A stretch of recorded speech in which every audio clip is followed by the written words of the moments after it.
Paano kung alam mong nananaginip ka, habang nananaginip ka? Ito ay tinatawag na lucid dream. Isang estado kung saan alam mong nasa panaginip ka, at kung minsan, kaya mo pa nga itong kontrolin. Sa isang normal na panaginip, sumasabay ka lang sa nangyayari. Pero sa isang lucid dream, alam mong hindi ito totoo kaya may mga taong kayang lumipad, kayang pumunta kahit saan, o gawin ang imposible, dahil alam nilang panaginip lang ito.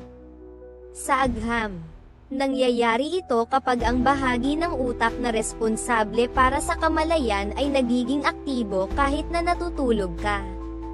Pero narito ang kakaiba. Hindi lahat ng lucid dream ay mabuti, may mga pagkakataon na alam mong nananaginip ka, ngunit hindi mo makontrol ang nangyayari.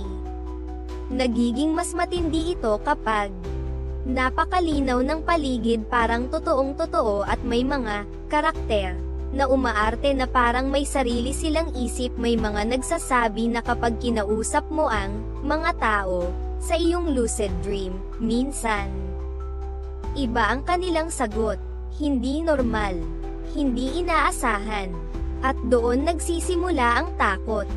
Dahil kung kontrolado mo ang panaginip, bakit may mga bagay na hindi mo makontrol? May mga ulat din na kapag sinubukan mong gisingin ang iyong sarili, hindi ka agad magising, parang nakulong ka sa loob, at mas nakakatakot pa, may mga taong nagsasabing may mga figure sa kanilang mga lucid dream, alam nilang nananaginip ka. At kapag napansin nila iyon, biglang nagbabago ang buong panaginip sa siyentipikong panig. Maaaring bahagi lamang ito ng imahinasyon at aktibidad ng utak, ngunit ang pakiramdam ng taong nakakaranas nito, totoo talaga. Kaya sa susunod na matagpuan mo ang iyong sarili na nananaginip, mag-ingat sa susunod mong gagawin.